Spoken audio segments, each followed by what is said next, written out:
پاس جائیں، اطاعت کرنی ہے اولو الامر کے پاس جائیں، سوال پوچھنا ہے اہل ذکر کے پاس جائیں، سوار ہونا ہے اہل بیت کے پاس جائیں، تمسک اختیار کرنا ہے عترت کے پاس جائیں. بھائی یہی تو ہے نا.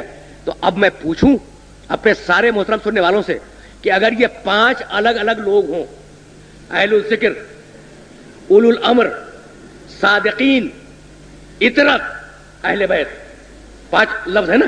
تو اگر یہ 5 الگ الگ لوگ ہوں اور ایک ہو نارتھ ناظم آباد میں، دوسرا ہو کھارا در میں، تیسرا ہو لانڈھی میں، چوتھا ہاؤس کے اوپر رہتا ہو، تو آپ سوال پوچھنے کے لیے بھاگیں گے اہل ذکر کے پاس، رہنے کے لیے بھاگیں گے صادقین کے پاس، تمسک کے لیے بھاگیں گے عترت کے پاس، سوار ہونے کے لیے بھاگیں گے اہل بیت کے پاس. تو ساری زندگی بسوں ہی میں گزر جائے گی. بھائی ہے یا نہیں؟ یعنی راستے ہی میں ساری زندگی گزر جائے گی. تو یہ منطق نہیں ہے، یہ ممکن نہیں ہے کہ پروردگار اور پروردگار کا پیغمبر ایسے حکم دے جس میں زندگی برباد ہو جائے. یعنی اگر اولو الامر مشرق میں ہو، اہل الذکر مغرب میں ہو، قربا شمال میں ہو، عترت جنوب میں ہو، تو ایک کے پاس رہنا ہے، دوسرے کی اطاعت کرنی ہے، تیسرے سے تمسک کرنا ہے، چوتھے سے سوالات پوچھنے ہیں. تو اب یہ ممکن نہیں ہے کہ آپ مشرق مغرب شمال جنوب بھاگتے پھریں. اس لیے عقل یہ کہتی ہے کہ جو قربا ہوں گے وہی عترت ہوں گے، وہی اہل بیت ہوں گے، وہی صاحب امر ہوں گے، اور وہی اہل الذکر ہوں گے. بات تو واضح ہوئی نا. وہی لوگ اہل الذکر ہوں گے. تو اب پروردگار نے حکم کیا دیا؟ فاسألوا اہل الذکر ان کنتم لا تعلمون. تم سوال کرو اہل الذکر سے اگر تم جاہل ہو. بھائی میرے محترم سننے والے، مجھے نہیں معلوم کہ واقف ہیں یا نہیں، کہ اصول فقہ میں، فقہ کے علاوہ ایک علم ہے جس کا نام ہے اصول فقہ. اصول فقہ میں یہ بات طے شدہ ہے کہ پروردگار اگر کوئی آرڈر کرے تو اگر اس میں مستحب ہونے کا کوئی قرینہ نہ ہو تو وہ آرڈر واجب ہے، وہ حکم اور وہ امر واجب ہے. تو پروردگار نے کہا فاسألوا اہل الذکر ان کنتم لا تعلمون. اگر تم جاہل ہو تو اہل الذکر سے سوال کرو. سوال کرو امر ہے. تو اب ہمارا سوال کرنا یہ واجب ہے اور ان کا جواب دینا واجب ہے. اگر یہ تمہید واضح ہو گئی ہو تو جب تک بھی اس کائنات میں اور اس دنیا میں ہمیں اہل الذکر ملتے رہیں گے، ہم اپنی لا علمی کو، اپنے مسائل کو، اپنی مشکلات کو اور اپنے پرابلمز کو اہل الذکر کے سامنے پیش کریں گے. لیکن جب اس دنیا سے اہل الذکر چلے جائیں اور رہنے والا اہل الذکر پردہ غیب میں چلا جائے تو پھر اب ہماری پرابلم کیا ہو؟ یہ ہے وہ مسئلہ جہاں تک اپنے سننے والوں کو لے کے آنا تھا کہ بھائی جب تک اہل الذکر سامنے ہے، نماز پوچھنی ہے ان سے پوچھو، روزہ پوچھنا ہے ان سے پوچھو، حج پوچھنا ہے ان سے پوچھو. لیکن اگر اہل الذکر اڑ جائیں اور ایک اہل الذکر ایسا ہو جو پردہ غیب میں بیٹھ جائے تو اب ہماری پرابلم کیسے حل ہو؟ تو بہت توجہات مبذول رہے. میں نے ابھی 19، 20 اور 21 رمضان کی شبوں میں تقریر کرتے ہوئے ایک مسئلہ چھیڑا تھا اور میں چاہ رہا ہوں کہ اس مسئلے کی کچھ تشریحات اور کچھ تفصیلات آپ کی خدمت میں پیش کروں تاکہ یہ بات کھل کے آپ کے سامنے آ جائے. بھائی ہمیں پوچھنا تھا اہل الذکر سے، اور آج اہل الذکر میں سے کوئی بھی موجود نہیں ہے ایسا جس سے ہم پوچھ سکیں، اور اگر ہے تو پردہ غیب میں، اس کی ہماری بات نہیں ہو رہی. اب ہم کریں کیا؟ تو یہ مسئلہ جسے ہم اور آپ سوچ رہے ہیں بیٹھے ہوئے کہ ہم کیا کریں، اسے صدیوں پہلے سوچا گیا، اور صدیوں پہلے جو سوچا گیا تو اس کا جو نتیجہ نکلا وہ نتیجہ آپ کی خدمت میں پیش کر رہا ہوں. یہ ذہن میں رہے کہ مسئلہ بہت ٹیکنیکل اور بڑا فنی ہے، اور میں کوشش یہ کروں گا کہ آسان ترین لفظوں میں اس مسئلے کو آپ کی خدمت میں پیش کروں اور زیادہ تفصیلی بات بھی نہیں کروں گا، مختصر بات کروں گا.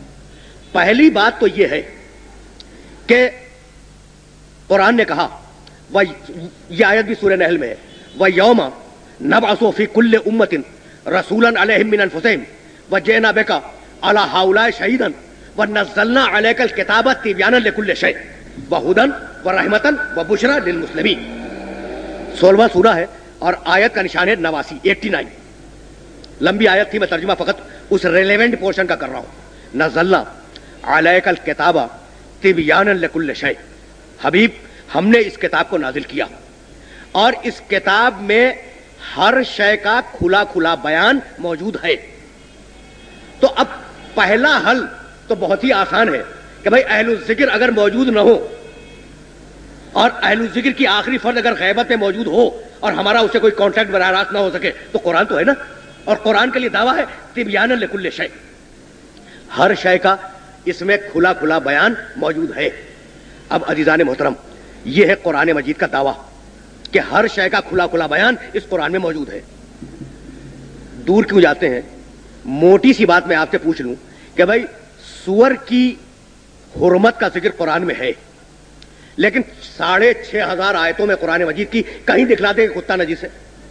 کتے کی نجاست کا تذکرہ پورے قرآن میں نظر نہیں آتا, ظاہری طور پر کہیں موجود نہیں ہے.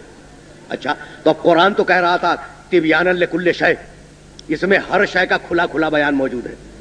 تو جب ہر شے کا کھلا کھلا بیان موجود ہے تو کتے کی نجاست تو ہونی چاہیے نا, لیکن بظاہر نظر نہیں آ رہی ہے. تو بھائی بات کیا ہے؟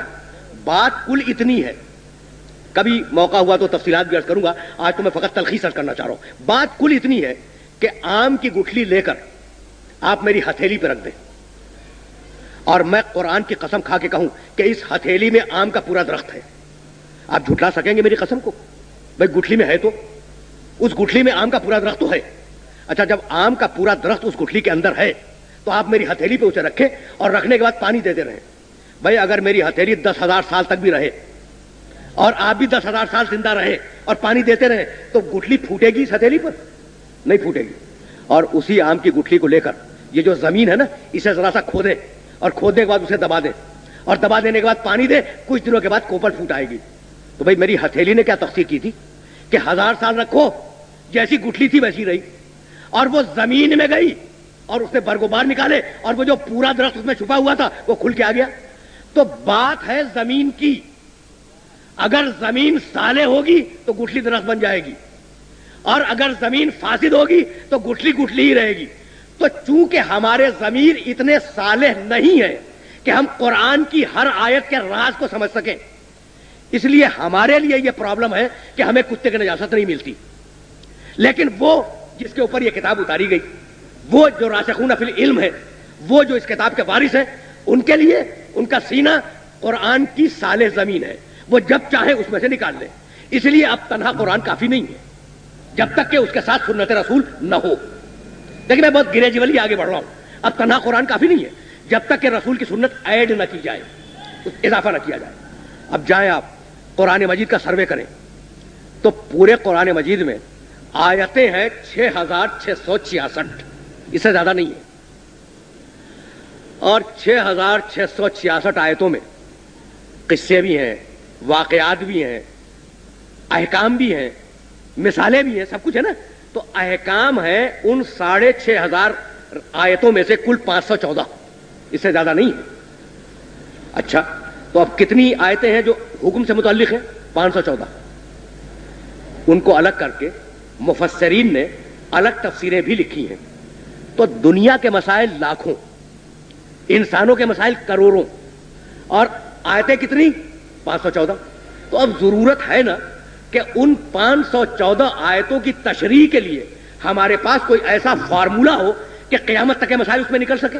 تو اب اضافہ ہوا سنت رسول کا کہ بھائی دیکھو, فقط قرآن کافی نہیں ہے جب تک رسول کی سنت اس کے ساتھ نہ لے لو. اب ہم نے لے لی رسول کی سنت. اب رسول کی سنت کے معنی کیا ہے؟ رسول کا قول, رسول کا عمل, رسول کی تقریر.